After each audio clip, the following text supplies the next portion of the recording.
Donc, par exemple, comme je disais hier là, si tu ouvres le logiciel Revit, c'est cette page-là en fait qui s'affiche directement. Donc, dans Oui, cette partie-là, comme je disais, voilà, c'est pas vraiment pour te faire une formation complète sur Revit. On va juste aborder les bases en fait. Et après ton projet, voilà, si tu veux qu'on entre en profondeur, on peut faire ça. Mais là, on va pas essayer de perdre beaucoup de temps. Donc, pour faire un projet simple, ce que tu peux faire premièrement d'abord, c'est de cliquer ici dans la partie créer. Une fois que tu cliques dans la partie créer, là, il y a une petite fenêtre ici qui s'affiche en fait. Déjà, il te demande quel gabarit tu veux choisir en fait. Fichier de gabarit. Le gabarit, c'est quoi? Le gabarit, c'est juste en fait les catégories de parties que tu veux utiliser. Par exemple, que tu veux travailler dessus. Tu sais que par exemple, les projets sont configurés. Il y a un plan architecture, il y a un plan structure, il y a un plan de génie climatique, système électricité. Donc, en fonction par exemple du module que tu veux travailler, par exemple, si on veut faire un plan architecture, on va choisir le gabarit architectural. Si on veut peut-être faire un plan structure, on va choisir le gabarit structure. Par exemple, dans ton plan ici, c'est quel gabarit on a? Normalement, c'est un plan structure. oui. Voilà, c'est un plan structure. Donc, tu dois choisir en fait le gabarit structure. Pourquoi en fait ces gabarits-là? En fait, ces gabarits-là sont juste des paramètres déjà de base en fait qui facilitent un peu la modélisation en fonction du projet sur lequel tu travailles. Par exemple, si tu choisis le gabarit structure, tu peux trouver facilement en fait les poteaux porteurs, les poutres porteurs et puis aussi porteuses et puis aussi les semelles facilement à utiliser. Par contre, si tu pars en gabarit architectural, là, c'est juste vraiment pour l'apparence, en fait, du projet, tu vois, pour la couleur, le design, les murs, les Ah différentes oui. couches et tout, tu vois, un peu. Donc, c'est ça, en fait.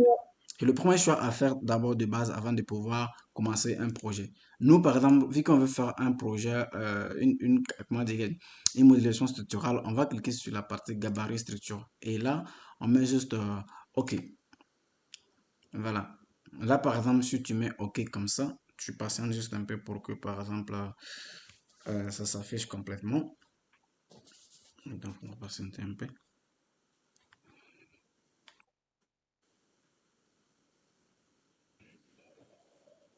Voilà. Là, en fait, ici, c'est juste, comment dirais-je, l'apparent général du logiciel. En fonction de la disposition des éléments, il peut y arriver, par exemple, que pour toi, c'est pas la même chose, en fait, dès le début. Là, à gauche, ici, ce sont les, on va dire, les propriétés de matériaux. Tu vois, les propriétés des matériaux et puis les modes d'affichage, en fait. Donc, ça, c'est juste ces informations-là que ça concerne. Par exemple, si on avait déjà fait une modélisation ici, si tu cliques sur l'élément, tu vas voir ses caractéristiques, ses propriétés en fait mécaniques et physiques qui peuvent s'afficher ici. Est-ce que tu vois? Et puis c'est dans cette partie Oui. aussi que tu pourras, par exemple, quand tu es en 3D, tu pourras faire des coupes, faire des zooms étendus pour bien voir en fait le projet. Et par exemple, à droite ici, ce sont les niveaux. D'accord? Ce sont les niveaux en fait. Par exemple, quand tu as créé les niveaux, c'est ici que tu les retrouves en fait. Et là, par exemple, ils sont classés ici. Il y a les niveaux. Et puis, il y a la vue 3D ici. Et après, tu as la nomenclature ici. La nomenclature, ça, c'est dans la partie, en fait, maîtrise. Tu vois? Par exemple, après ton projet, si tu décides de faire sortir la quantité de semelles, de béton, de volume, en fait, de semelles, tu pourras le faire ça facilement ici. Tu vois? La quantité de volume de béton, la quantité de volume de béton de semelles, béton de poteau et béton de lingot, ainsi de suite. Tout, en fait, tout, en fait. Là, c'est de faire le maîtrise automatiquement de tout le projet. Tu vois un peu? Là, par exemple, les feuilles là, c'est juste la partie mise en page. Quand tu finis de travailler et que tu veux peut-être imprimer le plan, par exemple, le fichier que tu as là-bas, tu as vu qu'ils ont le plan, mais à gauche aussi, ils ont mis peut-être une petite cartouche en fait. Tu vois? Là, ils ont mis la vie en plan en bas et après, ils ont mis la coupe, la modélisation 3D en haut. Ça, c'est une mise en page qu'ils ont fait en fait dans la partie feuille. Pour toi, ton projet, dès qu'on finit la modélisation, on va utiliser cette partie-là pour faire l'impression du plan. Donc, on va imprimer un plan qui ressemble à peu près à ce que tu as là-bas dans le PDF. C'est bon? Ok, oui. Voilà, donc en quelque sorte, c'est ça. Et C'est là, le par exemple, résultat, en fait. hmm? L'outil feuille, c'est pour avoir le résultat? En fait, c'est pas pour avoir le résultat. Attends, attends, je clique dessus, tu vas voir. Feuille-là, en fait, c'est juste pour la mise en page. Je te clique, en fait, je pense qu'on va voir ici, nouvelle feuille. On va cliquer nouvelle feuille. Là, par exemple, OK, métrique A0. Je vais juste te montrer un exemple, tu vois. C'est comme ça. Tu vois un peu? Ah oui, C'est exactement oui, l'exemple que tu as là-bas en fait. C'est cette fille-là qu'ils doit utiliser pour faire l'impression du plan. Là, tu as la partie cartouche ici. Et ici qu'on va déposer les plans. Tu as vu? oui, je vois. Là, par exemple, si Mm. tu décides, par exemple, comme ce que j'ai fait hier, imagine, on vient dans la partie, disons moi, annoter. On prend ici, par exemple, on est au niveau 2. On prend ici, comment dire, je prends juste un petit carré comme ça. Je fais un petit truc comme ça, tu vois. Et là, par exemple, facilement, dès qu'on vient, par exemple, dans la partie feuille, ce qu'on a affiché, et automatiquement, tu regardes un peu dans les niveaux, on va voir un peu, est-ce que le niveau D, il est là? Le niveau 2, il est quelque part là, tu vois. Tu griffes le niveau 2, tu le déposes ici. Automatiquement, tu vas voir le dessin là qui est là. T'as vu? Oui, Exactement. Donc, c'est comme ça que tu vas faire. Après, ici, tu vas venir dans la partie fichier pour imprimer en fait le fichier en PDF. oui, je Donc, vois, oui. voilà, après la modélisation de ton projet, on va imprimer comme ça en fait. Voilà. Après, ça dépend par exemple, qu'est-ce que vous allez livrer au professeur? C'est le modèle Revit ou bien c'est le PDF? Je sais pas du tout encore, on vient de commencer. D'accord. De toute Je façon, vu qu'ils vous demanderai ont dit de lundi. travailler, hein? Je demanderai lundi.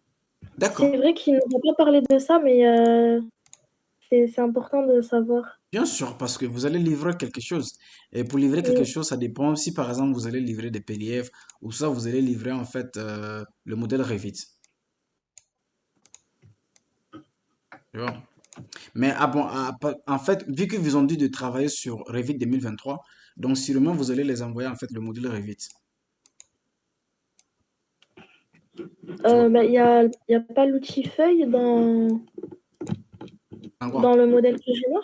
Il n'y a pas l'outil fait. Bah, si, normalement, il y est. Ok, il n'y a pas de souci, on Si, va il voir. y est. Hein? Si, je le vois, il y est. Il y est. T'as dit quoi? Je l'ai, j'ai les mêmes outils que vous avez. Exactement ça. En fait, c'est la même configuration par défaut en fait. S'il n'y a pas, c'est que ça a disparu. Là, en ce moment, on cherchera une méthode pour l'afficher quoi. Tu vois un peu. Donc, c'est ça en fait. Alors, par exemple, cette partie-là, on passe. Donc, on passe en fait. On va pas s'attarder sur ça.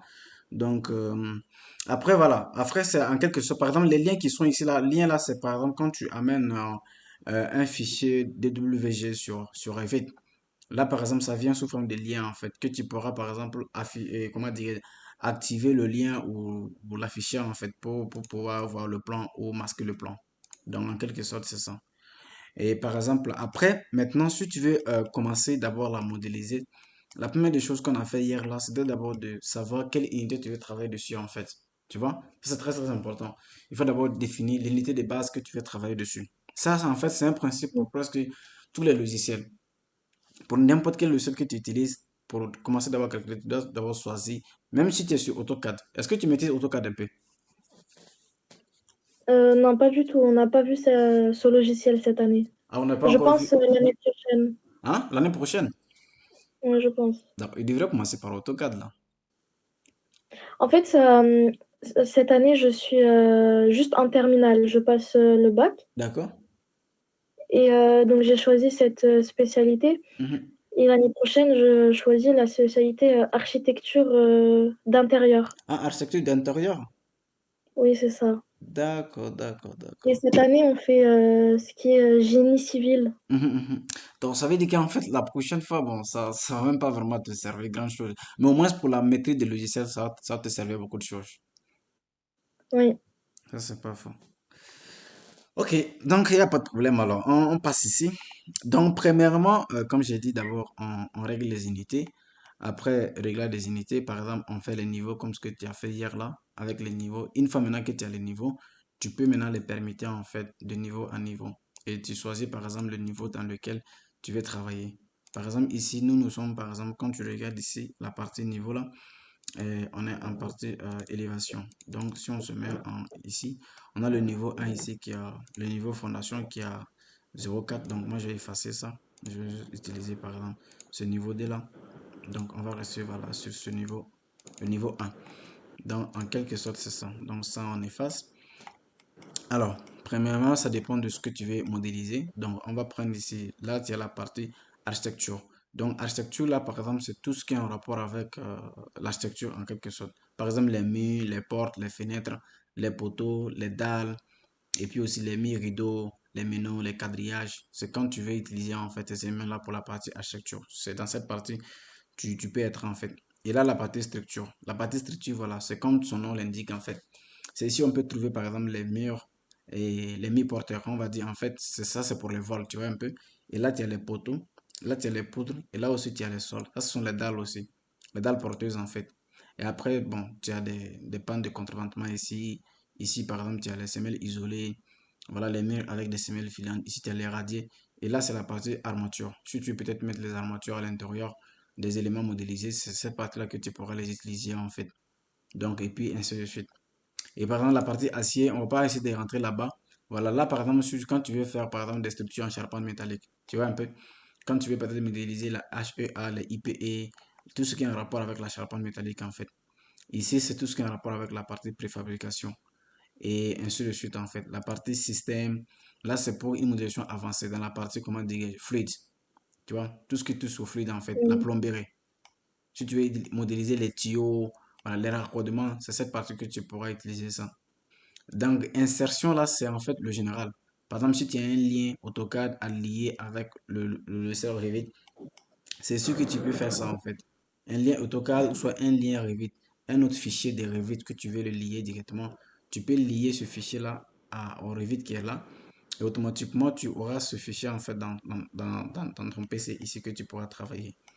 Là, voilà, c'est pour des fichiers AutoCAD que tu peux les utiliser. Là, c'est pour des niages des points. Ça, c'est beaucoup plus avancé, d'accord? On risque quand même de se perdre si on reste ici. Là, par exemple, tu as la partie annoter ici. Annoter là, c'est quoi? Par exemple, quand tu veux mettre les cotations, quand tu veux mettre les niveaux, les codes de niveau, quand tu veux peut-être modéliser, par exemple, des simples lignes, comme par exemple ligne de construction, tu vois, c'est cette partie-là que ça sert en fait, dans la partie annotation. Et puis, quand tu veux mettre les tests, par exemple, les tests que tu as mis là-bas, là, on pourrait les configurer une fois la modélisation finie, en fait, les étiqueter. Analyse là, ça, c'est la partie, tout ce qui touche en fait à la partie calcul structural. Tu vois un peu? Par exemple, ici, tu as un lien là qui te permet de pouvoir lier le modèle que tu as fait au logiciel robot structure, en fait, qui est le logiciel de calcul de structure. Donc, ça, c'est cette partie-là, en fait. Volume là, ça, par exemple, ça, c'est pour modéliser des terrains en pente. Tu vois? Pour modéliser des terrains en pente, ainsi de suite. Et la partie collaborer, c'est à peu près le même principe. Collaborer là, c'est quoi? C'est juste, par exemple, pour lier, par exemple, des maquettes Revit déjà existantes. Est-ce que tu vois un peu? Ça, si je prends un exemple simple, par exemple, ceux qui travaillent sur la version architecturale, après, quand ils envoient par exemple à un ingénieur structure pour faire les calculs, l'ingénieur structure, il va prendre par exemple le modèle Revit et puis il va venir dans cette partie-là pour le lier en fait à la partie, comment dire, au gabarit architectural pour pouvoir travailler. Et là, ça devient beaucoup plus facile de pouvoir gérer en fait. Donc ça, voilà, c'est beaucoup plus avancé. Et on ne va pas rentrer à l'intérieur. Les vies aussi, c'est la même chose. Par exemple, ici, les vies, c'est quoi? Juste tout ce qui est, par exemple, quand tu veux voir les vies 3D, quand tu veux placer des courbes, c'est là que tu vas venir dans cette partie. Tu vois un peu? Par exemple, les vies 3D. Là, si tu es en vue 3D. Et puis aussi, hier, là, tu as vu que tu as utilisé cette partie-là pour faire afficher les niveaux ici. C'est ça, non? oui, Voilà, hier là, tu es venu sur la vidéo qu'on t'a oui, envoyée, c'est tu es ça. venu dans par vie, et puis après tu viens ici en fait. Ça, c'est la même chose. Et là, par exemple, ici, tout ce qu'on a montré comme par exemple quantitatif, c'est là que tu peux trouver ça ici. Tu vois, nomenclature, quantité. C'est ici qu'on peut peut-être faire, cliquer automatiquement pour faire sortir les quantités. Après ton projet, s'il y a le temps, je vais utiliser cette partie un peu pour te montrer comment on peut faire sortir les métriques. Et par exemple, ici c'est par exemple pour afficher en fait les différents types de fenêtres.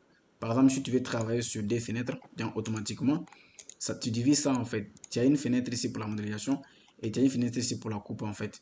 Tu vois un peu? Et par exemple, après, tu peux les changer. Par exemple, tu peux juste mettre cette fenêtre-là, c'est pour la modélisation et cette fenêtre, c'est pourquoi? C'est pour la 3D en fait. Ça, si je prends par exemple un exemple concret pour t'expliquer en fait l'avantage de faire ce genre de truc-là, par exemple. Je prends par exemple ça. Ok. On va faire ceci. Je sais pas trop en combien ça peut coûter. Ok. Ok, là, il montre qu'il y a problème de niveau. C'est pas grave. Mais on reste comme ça. Ok.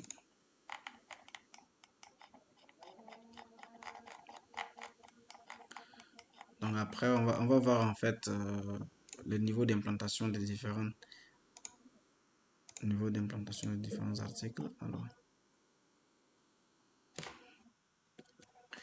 vie en plan, je vais voir un peu la partie ici.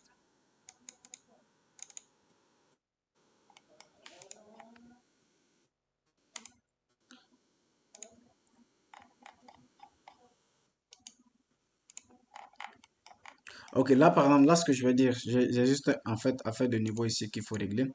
Mais ici, c'est pour dire, en fait, que si tu modélises un élément dans cette partie-là, tu vas voir, en fait, la vue 3D ici. C'est de là, en fait, que cette fenêtre-là signifie. On va voir après pour revenir d'ici, en fait, si c'est nécessaire. Donc, voilà. Et ici, c'est la même chose. Par exemple, la partie gérer, ça, c'est par exemple pour donner les propriétés du projet, mettre, gérer les matériaux et puis aussi fournir, en fait, les informations liées au projet, quoi. Et là, c'est des compléments, c'est juste des modules complémentaires. Voilà, par exemple, des conversions en RFA pour convertir en d'autres fichiers. Quantification. Quantification, là, ça, par exemple, ça, on va dire, en fait, c'est, comment dire, pour quantifier, en fait, beaucoup plus. Je pense que ça, c'est juste normalement, toi, tu n'auras pas ça, si je ne me trompe pas. Toi, tu n'auras pas Oui. cette option quantification-là, parce que c'est une extension qu'on l'installe, en fait. Je ne sais pas si tu l'as. Est-ce que tu l'as? Attendez, je regarde. Mhm. Mais dans mon projet, non, je pense pas que c'est demandé. Non, je l'ai Voilà. pas sur Git.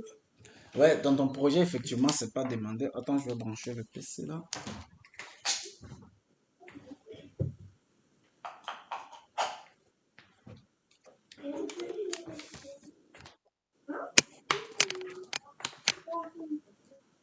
Donc ça, tu n'auras pas ça. Et ici, par exemple, ici, ça aussi, tu n'auras pas ça. Ça, c'est pour faire des rendus, tu vois. Quand tu modélises, tu peux utiliser ça pour faire des rendus, en fait. Et ainsi de suite. Donc ça, vraiment, ça, c'est juste la compréhension de l'interface globale du logiciel.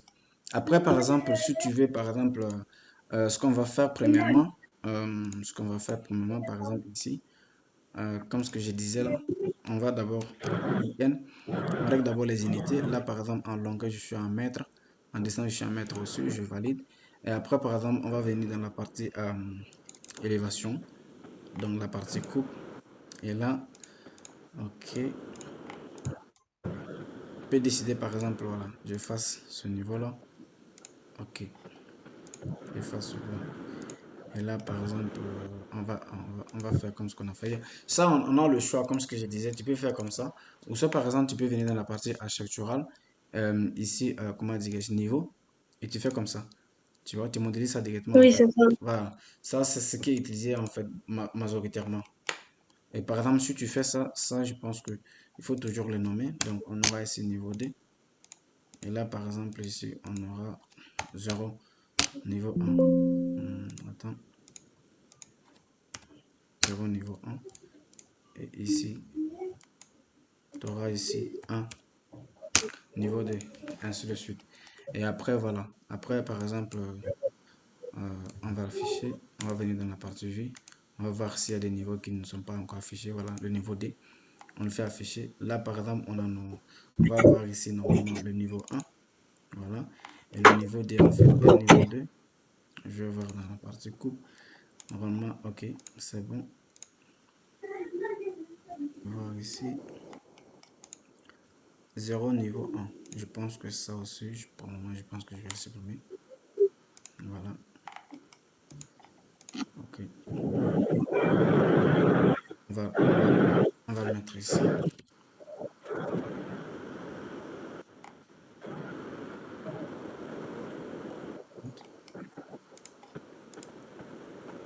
0 niveau 1. Voilà. Ok. Et après, on revient ici toujours. On va l'afficher. Vient en point. Voilà, on l'affiche. Donc, c'est ça qui est ici. Maintenant, par exemple, on va essayer de se mettre à ce niveau-là. Et si tu veux commencer à modéliser, par exemple, tu reviens, par exemple, en fonction de ce que tu veux modéliser. Voilà. Tu peux déjà, comme ce que je disais hier, tu peux déjà commencer par mettre des grilles. Les grilles que je t'ai montré, je pense que tu as vu les grilles là. J'ai vu les grilles sur le plan, oui. Voilà. Par exemple, c'est comme ça en fait. Par exemple, là, ce que je vais, tu es dans la partie H. Tu as ici quadrillage, c'est ça les grilles. Je répète. Et après, tu mets ici, par exemple, une grille. Et dès que tu mets, par exemple, là, par exemple, ici, je vais effacer, je réponds. Par exemple, dès que tu cliques, d'abord ici, il te montre, voilà, comment tu places juste comme ça en fait. Voilà, tu places juste comme ça. Et après, par exemple, on place ici. Voilà. Et ça sert à quoi la grille? En fait, c'est juste des cadres. C'est juste des cadres d'accrochage. Tu vois? C'est des cadres des guides en fait qui te permettent de pouvoir faire la modélisation facilement. Là, par exemple, là, tu mets une grille ici. Après, tu modifies en fait le numéro. son numéro en fait. Je vais juste mettre un exemple, tu vas comprendre un peu. Par exemple, imagine, voilà, j'ai un truc comme ça. Et après, ici, on aura ici quelques grilles ici. Voilà. Et là, par exemple, ici, en fonction de nomination, tu peux le nommer ici A. Voilà. Et après, on désactive ici, on aura 6 mètres, après 5 mètres, ainsi de suite. Là, par exemple, en fait, ça, c'est le cadre, genre les axes de nos projets. OK? Et après, si tu veux modéliser, par exemple, ici, normalement, tu peux avoir les cotations, en fait. Mais si tu veux modéliser, déjà, la modélisation, c'est très simple, en fait. Peu importe pour tout type d'élément, généralement, on va commencer par les murs, tu vois. Les murs peuvent être juste des Oui, murs en maçonnerie ou soit des murs en voile. Dès que tu cliques ici, mur, là, il t'affiche cette fenêtre-là. Maintenant, la fenêtre qui est là, tu dois cliquer sur la partie modifier le type. D'accord? Modifier le type, ça, c'est en fait le type par défaut qui existe dans Revit. Est-ce que tu vois? C'est-à-dire que c'est le matériau par défaut qui existe dans Revit, en fait. Et toi, ce que tu vas faire, ça, c'est en fait, c'est la même chose qu'on fait pour tous les éléments, poteau, poutre, semelle, ainsi de suite. Dès que tu cliques sur modifier le type, tu dois le dupliquer. D'accord? Pourquoi tu dupliques? Tu dois dupliquer non seulement pour laisser le modèle par défaut du logiciel, mais tu veux créer en fait ton propre modèle. Tu vois, tu veux créer ton propre auto, tu veux créer ton propre mur, tu veux créer aussi ta propre poutre en fait, avec les caractéristiques nécessaires. Est-ce que tu vois? Par exemple, ici, on va prendre un exemple, on va nommer mur de vin. Voilà. Et dans le mur de vin, ici, tu mets entrée. Et après, il te dit ici modifier. D'accord? Dès que tu rentres dans la partie oui, modifier, ici, par exemple, il te montre les différents types de couches en fait. Tu vois, les différentes couches.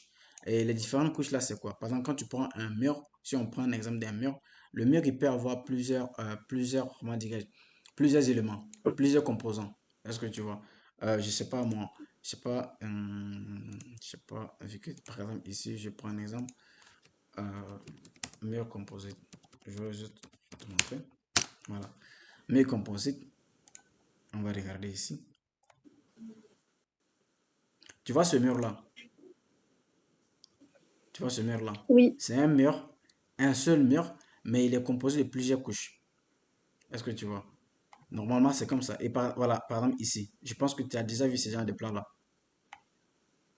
oui, j'ai vu sur Ex- ArchiWizard. Voilà, d'accord. Donc, c'est un mur comme ça. Ce genre de truc-là, c'est fait généralement avec Revit ou soit avec AutoCAD. C'est un mur, mais avec plusieurs couches en fait. Tu vois, normalement, tu vas voir que ça, c'est le béton. Ça, par exemple, c'est la partie isolation, certainement. Et ici, je pense qu'ils ont mis juste une petite maçonnerie ici. Tu vois, avec un petit vide qu'ils ont laissé au milieu. Donc, en quelque sorte, c'est ça. Et là, par exemple, si tu cliques ici, c'est un exemple comme ça. Ce qui est au milieu là, ça peut être en fait de la maçonnerie, quelque chose comme ça. Après, tu as de l'enduit et après, tu as la peinture. Ça, c'est un exemple qui peut être créé en fait sur Revit. Donc, par exemple, tu vas créer ça sur juste un mur simple. Et ici, par exemple, tu as le matériau. Ça, c'est la fonction. Si, par exemple, c'est destiné à quoi? C'est un élément qui supporte des salles ou soit c'est un élément juste qui ne supporte pas. Et ça, c'est le matériau. Le matériau, c'est juste, voilà, quel type de matériau en fait. C'est fait en béton et c'est fait en briques, ainsi de suite. Et ça, c'est l'épaisseur, tu vois. C'est l'épaisseur en fait du mur en question. Et par exemple, si tu as plusieurs couches, tu vas cliquer sur insérer, insérer. Là, tu insères plusieurs couches en fait. Et automatiquement, on va le voir. Et dès que tu insères, tu dois les séparer en fait. Bon, là, tu vas les faire monter ici. Et celui-là, tu vas le faire descendre. Je pense celui-là, tu le fais descendre. Je pense que c'est celui-là qui le fait descendre, descendre. Et comme ça. Et après, tu précises juste les épaisseurs. Donc, je fais juste un truc simple seulement pour que tu puisses comprendre. On va pas essayer de rentrer en détail. 0,1. Et là, c'est 0,2. Et là, tu as la somme ici, normalement, en 0,22, je pense. Voilà, 0,22 qui est là. Mais bon, ici, dans ce cas, tu mets 0,18. Donc là, tu auras sur le 0,20 là. Et après, ce que tu vas faire, ici, tout ce qui est écrit par catégorie, il y a les trois points ici qui te permettent de choisir en fait le matériau de l'élément. Là, tu cliques sur ces trois points-là. Normalement, tu cliques sur les trois points. Et là, il va t'afficher une autre fenêtre. Tu vois? Et dans cette fenêtre-là, ça, en fait, ça, c'est Oui, la fenêtre des matériaux. Tous les matériaux qui existent sur Revit, en fait. Est-ce que tu vois? Donc, en quelque sorte, c'est ça. C'est tous les matériaux qui existent dans Revit. Donc, toi, dès que tu viens ici, tu peux prendre n'importe quel matériau par défaut ici. N'importe quel matériau par défaut pour moi pour pouvoir commencer à travailler. Mais vu que tu ne veux pas vraiment travailler sur n'importe quel matériau, tu vas créer en fait ton propre matériau. Voilà, tu peux créer en fait ton propre matériau. Et pour créer ça, tu viens juste ici, tu veux ici créer un matériau. Et là, tu cliques ici, nommer. Et renommer là, c'est quoi? Ça, c'est juste en fait, tu donnes un nom. Là, par exemple, on va dire que nous, on veut faire un mur en béton de 20. Voilà.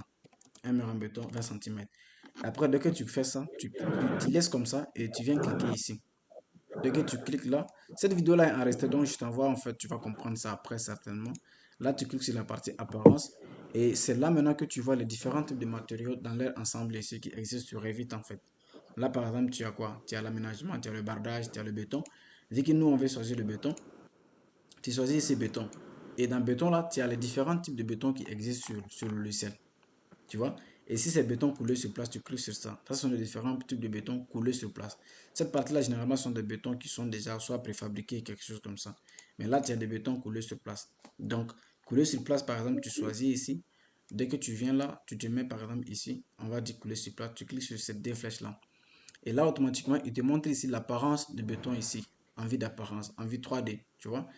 Dès que tu vois que Mhm. c'est bon, si c'est pas bon, tu le changes en fait. Et tu vas voir son apparence là ici automatiquement. Par exemple là, tu vois ici ce qui change à ce niveau-là.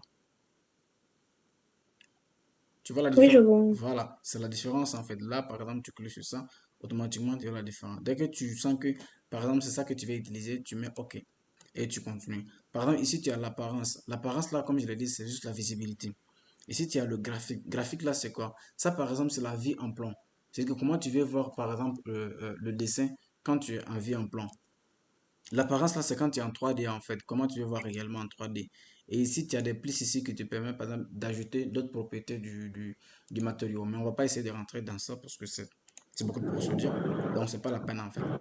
Et l'apparence là, par exemple, ce que je t'ai monté hier en te disant que les semelles que tu avais là-bas avec beaucoup de points à l'intérieur là, ce sont des éléments qui sont modélisés, modélisés ici, qui sont paramétrés ici. Ça, par exemple, tu as le béton, tu vas cliquer sur ça. Ça, c'est la vie de surface. Ça, c'est la vie de surface. Ce qui nous importe, c'est la vie de coupe. Par exemple, si tu as envie de coupe, comment tu vas faire? Donc, par exemple, ici, on va juste mettre ça. Comme ça, en fait, on va juste mettre en arrière-plan. Et après, par exemple, ici, tu choisis la couleur d'affichage. Ça, c'est vraiment, c'est des trucs basiques, en fait, que je fais vraiment sans réfléchir. Juste pour te donner un exemple, en fait. Dès que c'est bon, tu cliques ici sur appliquer et tu as OK. Là, c'est ça. Ici, c'est nommé ici mur en agro. Tu dois faire la même chose pour les autres couches, en fait. Mais si c'est bon, on va cliquer sur OK. Et voilà. Là, ici, on a nos murs de 20. On met appliquer. On met appliquer. Et après, par exemple, ici, c'est-à-dire que l'élément est activé. Et là, quand tu regardes ici dans le nom, tu as mur de 20. Tu vois, en ce moment, ça, c'est un mur que nous, on a créé, en fait. On a mur de 20 ici. Et après, par exemple, le mur de 20, ce que tu peux faire en préposition. Donc, là, là, tu as ici, par exemple, il te demande, le mur, il est là, et tu peux commencer à le modéliser, mais il te demande, en fait, comment tu veux modéliser. D'abord, tu as la ligne de justification. Tu veux modéliser par axe, ou soit, par exemple, ici par axe, par fini extérieur. Ça, c'est les différents types de faces de mur. Je vais modéliser et je t'explique en fait qu'est-ce que ça va signifier à ce niveau. Donc pour l'instant, moi, je vais mettre en face porteur extérieur. Ou soit par exemple en face définition extérieure. Et par exemple, tu regardes dans cette partie. C'est très très important cette partie-là. Parce que quand tu ne regardes pas ici, tu vas modéliser des trucs que tu ne pourras pas avoir. Soit il va t'afficher que tu peux pas, on peut pas le voir en fait. Généralement, c'est une chose qui arrive beaucoup plus sur Revit quand tu travailles. Si tu ne regardes pas les niveaux de base et les niveaux d'arrivée de ce que tu veux modéliser, après tu auras des problèmes en fait à faire afficher. Donc, tu regardes ici la contrainte inférieure. La contrainte inférieure, c'est quoi? Ça, c'est le niveau de base en fait de l'élément que tu veux modéliser. Tu vois, à quel niveau ça va se poser. Et après, ici, tu as le décalage inférieur. Vu que tu ne veux pas avoir de décalage, là, c'est 0,0. Tu vois, ça, c'est 0,0. Et décalage inférieur, là, je pense que peut-être tu n'as pas compris ça. Je t'explique juste un exemple. Je vais t'expliquer juste un exemple. Donc, on va mettre ici. Hein, je vais juste oublier, par exemple, ce petit truc-là pour t'expliquer ce que je suis en train de dire. Par exemple, ça, c'est le niveau. Ça, c'est notre niveau. C'est bon? On a un niveau, Oui. on a un niveau 1 ici, on a un niveau 2, d'accord? Et là, si on revient sur Revit, ce qui est là, la contrainte inférieure, d'accord? La contrainte inférieure dans ce dessin-là, c'est ça. Tu vois, cette ligne-là, c'est ça la contrainte inférieure. Et après, il te demande ici, décalage inférieur. Décalage inférieur, là, c'est quoi? Par exemple, toi, ta contrainte inférieure, c'est là. Le décalage inférieur, c'est quand, par exemple, tu veux que ton modèle commence dans cette partie. Tu vois? Là, en ce moment, ça fait un décalage inférieur par rapport à la contrainte inférieure. Je sais pas si tu comprends ça. Parce que, par exemple, ça, c'est le plus. Mais si tu décides d'aller en bas, c'est comme le repère, en fait. Tu vois? C'est comme le repère. C'est pour indiquer où est-ce que ça se place, Exactement, c'est pour le mur. indiquer où est-ce que ça va se poser en fait. Nous, vu que le mur là, il doit commencer dans cette partie, donc ce qui fait que dans la partie décalage inférieur là, tu dois mettre là-bas 0. Ça veut dire que 0 là, ça veut dire que ça va commencer exactement à ce niveau-là. Mais par exemple, si tu mets -1, si tu mets -1, il va prendre cette ligne là comme la ligne de référence en fait. Et après, il va commencer à -1 de la ligne. Tu vois? Donc, en quelque chose, c'est ça. Après, ici, il te demande la contrainte supérieure. La contrainte supérieure, c'est quoi? C'est le niveau d'arrivée. Tu vois? Donc, par exemple, on va effacer cette partie-là ici. On va effacer cette ligne-là, ou soit je fais juste un retour en arrière. La contrainte spéciale, c'est ça. Ça, c'est le niveau d'arrivée. Ça, c'est le niveau de. Je pense que j'avais oublié d'écrire niveau D. Mais normalement, c'est le niveau 2. Juste pour que. Voilà. Ça, c'est le niveau 2. Alors, je pense que c'est quelque part. Voilà, ça, c'est le niveau 2. C'est là, en fait, qui est la contrainte supérieure. Et après la contrainte supérieure, il te met ici hauteur non contrainte. Là, par exemple, hauteur non contrainte, là, c'est par exemple quand l'élément arrive sur la contrainte, sur ce niveau, et ça continue. D'accord? C'est cette valeur-là, il t'a précisé. Mais nous, on ne veut pas avoir ça. Donc, tu mets juste 0.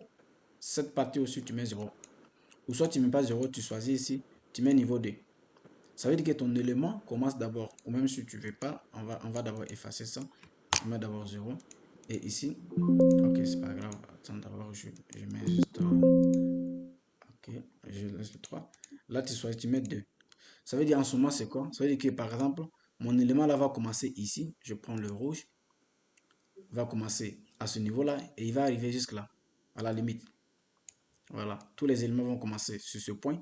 Là, il faut que tu comprennes ça en fait. Pour pouvoir mettre par exemple les semelles et les gros bétons, c'est là que se joue en fait.